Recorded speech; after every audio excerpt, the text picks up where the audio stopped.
This is not a typical use of a joist hanger. Joist hangers usually go on the bottom holding up a joist or a rafter against a ledger, right? I mean, everybody knows that that's how they work. But maybe you're putting a railing on a deck, and the deck's over 30 inches off the ground, so you've got to have the 4-inch rule on a railing. Let's just say this is a cantilever. It's being supported with a beam back here. It cantilevers out, and this represents one of the deck posts. They're 4x4s. They're on 8-foot centers. They're bolted to the rim, and then there are pickets in between, right? 4-inch rule, we got to keep the kids safe. The problem is, over time, as people lean against that railing, it works the nails that are driven through the face of the rim joist out of the end grain of the floor joist, and pretty soon the railing's floppy. Here's what I like to do. On about every other joist, I take a joist hanger and I put it on there upside down. And then maybe I take that convenient nailing prong and I use that to anchor the thing in place. Those are handy. And then maybe you've got a palm nailer and you use 1.5 Ticos and you go, there's one.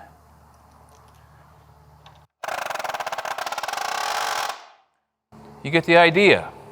You nail the rim joist to the end of the floor joist using a joist hanger to secure it. Now you could put an A35 on each side, but that's twice as much work.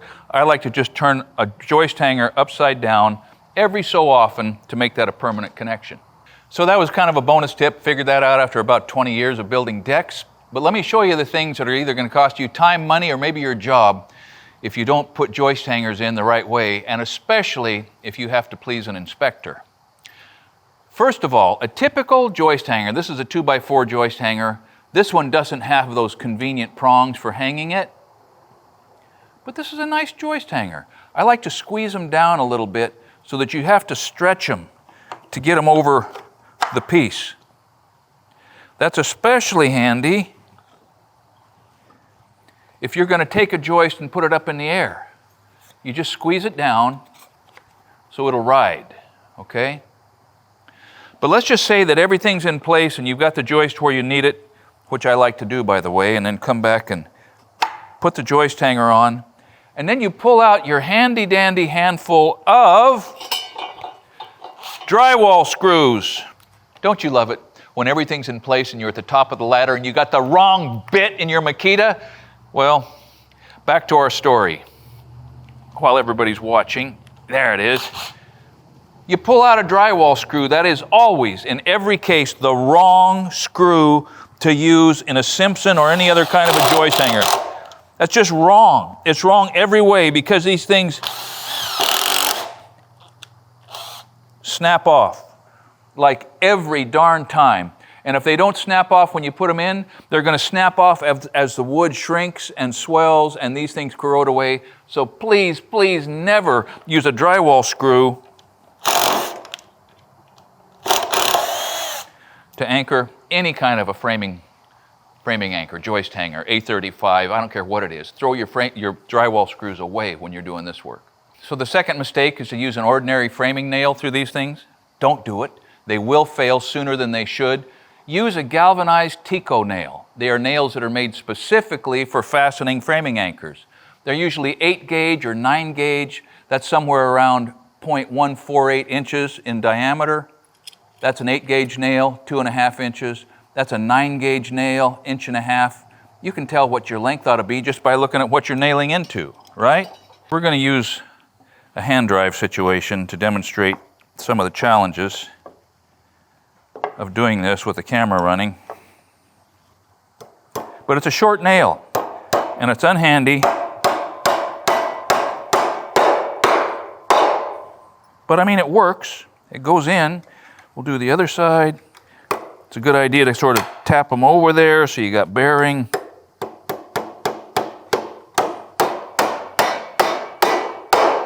That's not enough. There's 1, 2, 3, 4 empty holes. You ought to take time to put a nail in every hole, or somebody somewhere is going to object. So then you decide, all right, we're going to keep doing that. And you think someone should invent a better way to do that. So I've used a palm nailer maybe 30 times in my life. Let's see if it'll make our situation better. Look at that. All my fingers, all my toes. These things will make you money in tight quarters and short nails. Now, an 1.5-inch nail doesn't quite come out the other side, but it doesn't hurt to angle it a little. Same thing from the other side. If we can get in there kind of backwards, it'll hold it for you. A little bit magnetic. Start it. Look at that. Nobody is going to condemn you for using those nails in those holes with this hanger. So continuing to drill down on how to nail these things without blacking your thumbnail twice a week, my friends at Oregon Tool sent me home with this to try, to demonstrate. Metabow is specifically for nailing framing fasteners, right? It says pre-punched hold metal connectors. It's got a little indicator right there of where the center of the nail is going to come out. This is a little gauge for getting back about the right distance from the edge of the hanger. I've not used this before, so I think I'm primed to embarrass myself. Let me do this. Let's use this temporary hanger prong. Tack, tack, tack. Other side. Tack, tack. It's hanging there. Let's see how this works.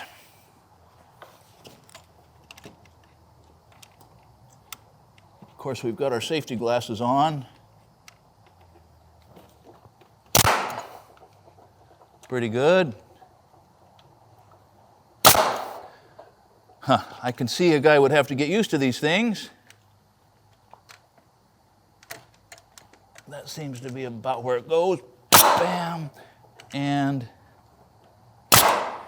yep, 3 misses out of 4, but it went ahead and put them in. Got to finish it anyway. But the idea is they make nail guns that'll handle these things, and if you practice for a little while, they're going to save you some time. Thanks, Oregon Tool.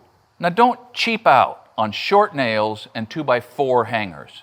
Just because a 2x4 hanger will go around the bottom of the board and kind of hold it up, doesn't mean that's the one you should use. And just because an 1.5-inch Tico will fill the hole and make everyone feel comfortable, doesn't mean it's the one you should use either. So pay attention and use the right length nail and the right size joist hanger for your particular application every darn time.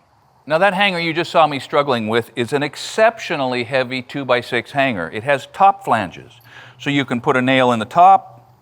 Once you get that driven back on there, I mean, just imagine how hard it is for that hanger to slip those nails and slip off that thing and go to the ground. Now, they're not all that heavily designed, but sometimes, and you better pay attention, the engineer may have specified something like this when you're expecting it's just garden variety. Now, this joist hanger is designed for between 2x10 and 2x14, the kind of thing you would have on a floor. You ever been walking down a friend's hallway and you're walking along and there's a big squeak in the floor? It could be, it's because he didn't put a little dab of construction adhesive, liquid nail, right in the bottom before he dropped that joist in. What that does is, if the board does shrink, it's going to provide a little bit of a shock absorber there and maybe keep things hard up in contact so you're not getting the motion back and forth that makes those miserable, annoying squeaking sounds.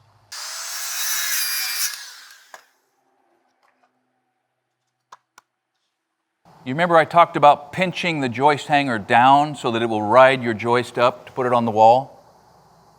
Well, you can cut the slot in there like that too, so that it is in position. You get up there, put it against the ledger, push it out and nail it, and don't have to worry about whether or not you've got good bearing on the seat cut. Now, some will object, and you're perfectly reasonable to do it, that in doing that, you've reduced the depth of the joist by, in this case, 3/8 of an inch. Yeah, okay, fair point. But in a lot of cases, and you should get to the point where you can make this estimation for yourself, it just doesn't matter. Now, here's a way you can do this when not only does it not matter, but there is no impact at all.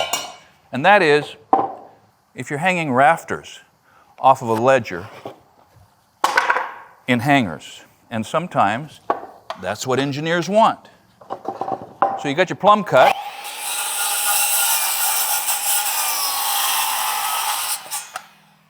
And then you do just what we talked about.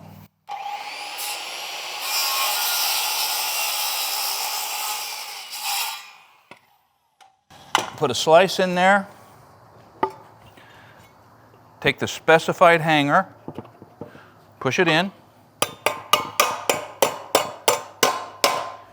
and then run the rafter up in the air. Let's say this is the ledger. Let's say this is the ledger. And you get bearing. You don't really give up anything down there, because if it's a nice cut, the heel of your rafter is still in compression against the ledger. But it's just a good way to sort of get away from the problem of having your hanger in the right spot to put your rafter at the right height, because if your rafter is placed correctly, you know that the joist hanger is placed correctly. So you're in the aisle at Lowe's and you're looking in their hardware section, or better yet, in your local full-service hardware store, lumber yard, because they have a wider selection of the right stuff. And you're going to build a deck, and it's going to be pressure treated. We did a video on the different types of pressure treatment.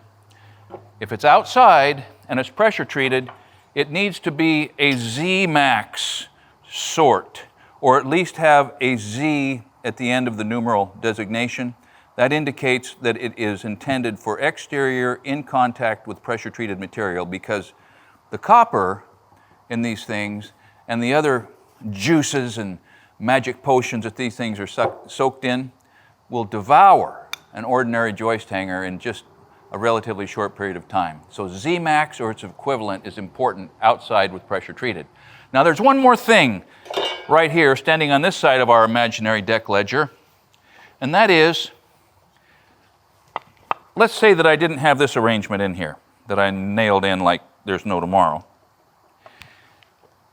And I have to have a joist coming out right at the very end of this ledger. Well, I can't, because the flange projects out into space. And maybe I bend it around there, or maybe I get an interior flange hanger. You see that? A 2x6 can go in a 2x6 joist hanger right against the very end of a situation, or up against a wall, or who knows, you can get a hanger situated with the flanges bent to the inside, and obviously that is all nailed in ahead of time, and then the joist is dropped in.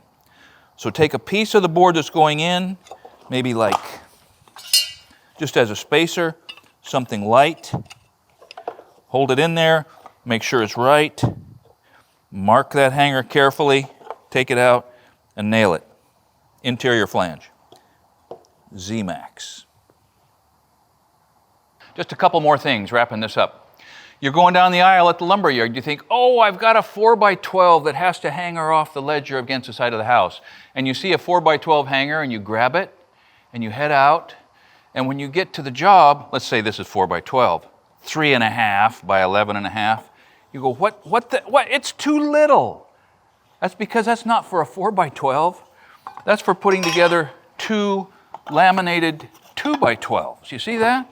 So you can buy these things to receive a net 3-inch beam if you're laminating up out of dimensional 1.5 stock, or you can buy them to receive the 3.5 net size. You see that?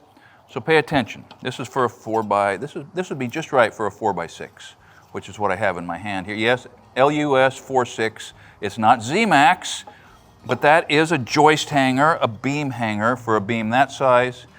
So pay attention. There is an impossibly and wildly convenient assortment of Simpson hangers. Simpson didn't sponsor this video. They don't know that I exist, but I know they exist. Simpson has gotten me out of a bind more than once, and they can do the same thing for you. So let me send you to a video where I'm installing a bunch of top flange hangers and TJIs.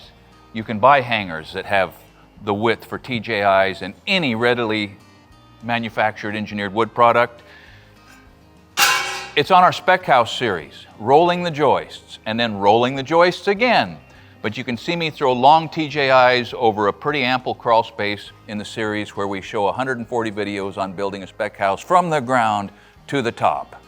And then you can take one more step if you would like and check out our Essential Craftsman Academy, shop talk, live streams, free courses, discounts on merch. You wouldn't be sorry if you checked that out. Thanks for watching Essential Craftsman, and keep up the good work.